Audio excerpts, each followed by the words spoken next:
Are there more Balrogs? Or was the Balrog we know, Durin's Bane, the only one left?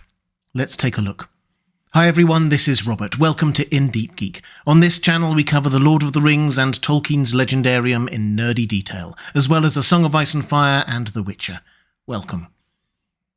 How many Balrogs were there, or are there left after the death of Durin's Bane? Might there be another one, hidden deep underground, just waiting to be awoken by someone delving too deeply or too greedily? Well, let's start at the beginning and work our way forwards, because when Tolkien first envisaged Balrogs, there were lots of them.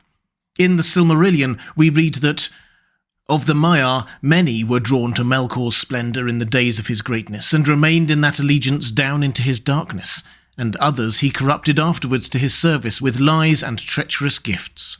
Dreadful among these spirits were the Valorokar, the scourges of fire that in Middle-earth were called the Balrogs, demons of terror." They are dreadful and terrible, but perhaps not as dreadful and terrible as what we see in The Lord of the Rings. Christopher Tolkien, who had access to all of his father's writings and knew better than anyone the evolution of the Legendarium, wrote that the early conception of Balrogs makes them less terrible, and certainly more destructible, than they afterwards became. They existed in hundreds, and were slain by Tuor and the Gondolin in large numbers.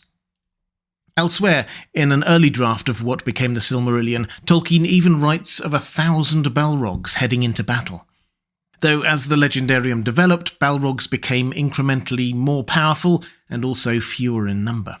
To be clear, this is Tolkien changing his mind about the nature and number of Balrogs, and when you dig into the weeds of the Legendarium, you find this happening more often than you might expect. Tolkien's creation was a fluid one, not fixed and unchangeable. In his later conception, Balrogs still often appeared as Balrogs plural, but without the impression that there are hundreds or thousands of them. And we get a side note from Tolkien when rewriting what became the Silmarillion in around 1951 that appears to be his last word on the subject of Balrog numbers. There should not be supposed more than, say, 3 or at most 7 ever existed. Now, whether Tolkien stuck to that idea later is another matter, and he certainly didn't immediately go through his other drafts and remove mentions of the hundreds or thousands of Balrogs there, but it fits with how impressive and near unique the Balrog appears in The Lord of the Rings, a terrifying relic of a bygone age, rather than just one of many. And it also fits with how he describes it in his later letters. We'll come on to them in a moment. So let's go with the majority opinion among Tolkien scholars that this is Tolkien's last word on the matter. There were only ever something in the region of 3 to 7 Balrogs ever, which, helpfully, is a small enough number that we can actually try to track them through history. And, usual caveat, this kind of nerdy attempt to draw a clean line through the Legendarium as it changes is a fool's game. Tolkien wrote lots of different versions of lots of parts of his creation, and scholars argue endlessly about which to give greater weight to. But I'm a bit of a fool and love these nerdy deep dives, and if you're still watching this far into the video, I'll assume you're the same. So let's go. These 3 to 7 Balrogs are Maiar, so the same order of being as Sauron and Gandalf and so on. They joined Morgoth early on, corrupted by his power and darkness, fighting for him and leading armies. They were loyal and waited 3 ages on Middle-earth while Morgoth lay chained and bound by the Valar. On his return with Ungoliant and the Silmarils, they rushed immediately to his aid, vanquishing her, then later killing Feanor. They were beaten back by Feanor's sons, though. We don't get an exact count of Balrogs here, but it's definitely a group of them, and I have no reason to doubt that it was all of them. And if you were wondering how Feanor could hold his own for a while against them, then his sons could push them back. He was the most powerful of the Noldorin elves, and like his sons, fresh from the Undying Lands. Basically, these particular elves were as powerful as any you'd be likely to find.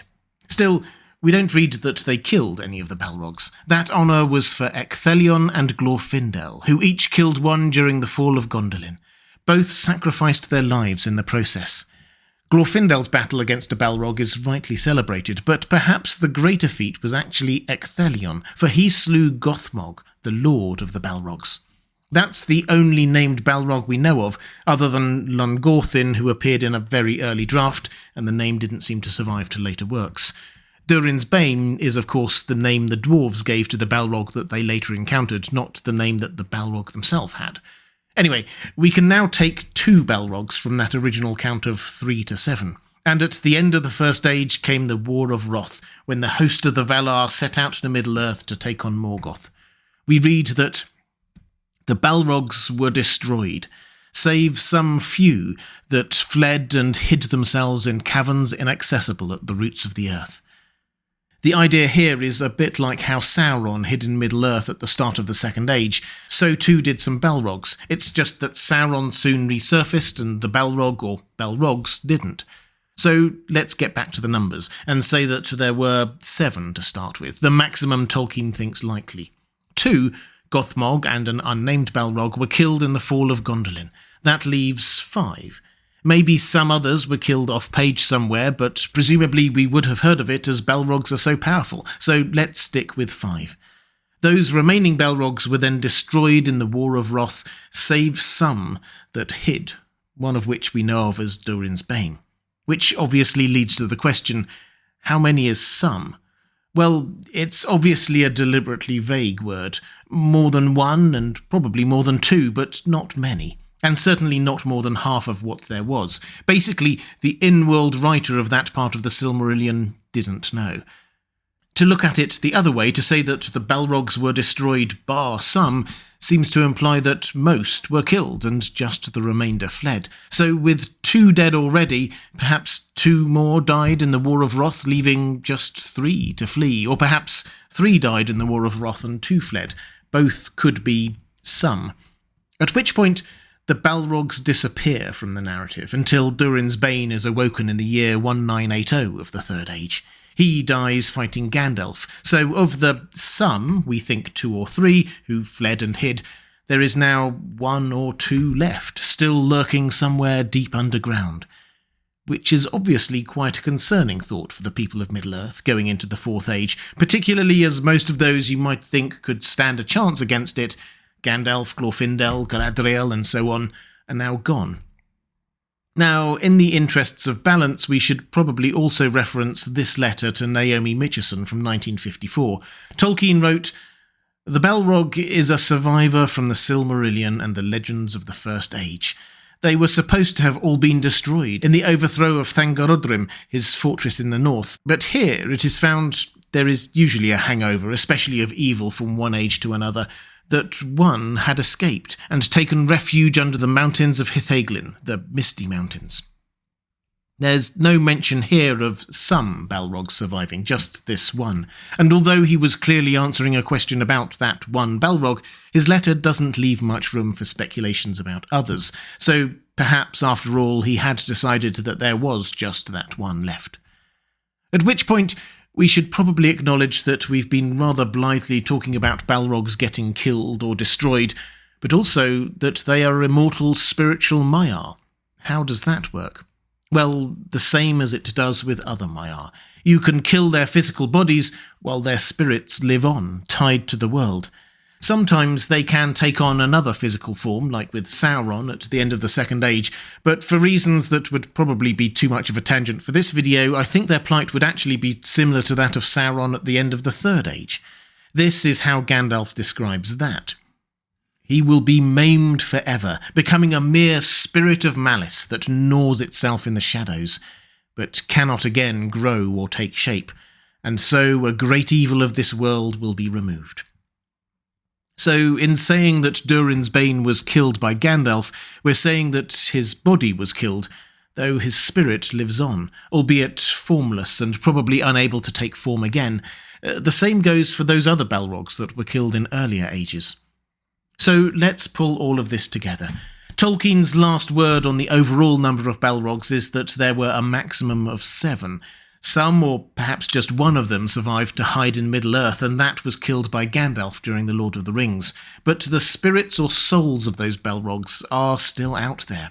And even the in-world writer of the Silmarillion seems very vague about whether there might be more Balrogs out there in Balrog form. And Tolkien seems happy to leave it at that. It's quite disconcerting, and I suspect it's meant to be. Should that worry the people of Middle-earth? Yes and no. Yes, because who wouldn't be worried about the prospect of unexpectedly stumbling across the Balrog, but no, because, as Gandalf said when talking about Sauron's spiritual being technically surviving, other evils there are that may come, for Sauron is himself but a servant or emissary, yet it is not our part to master all the tides of the world, but to do what is in us for the succour of those years wherein we are set, uprooting the evil in the fields that we know, so that those who live after may have clean earth to till. What weather they shall have is not ours to rule. There probably are evils out there that we don't know of, perhaps even more Balrogs. Thankfully, we are only called on to confront those in the fields and mountains that we know. If you'd like more videos like this, diving deep into Tolkien's Legendarium, there's a link to my playlist on the left of your screen now. Or to support this channel, thank you. There's a link to my Patreon page on the right of your screen. That's all for this time. Thanks for watching. I'll see you again soon.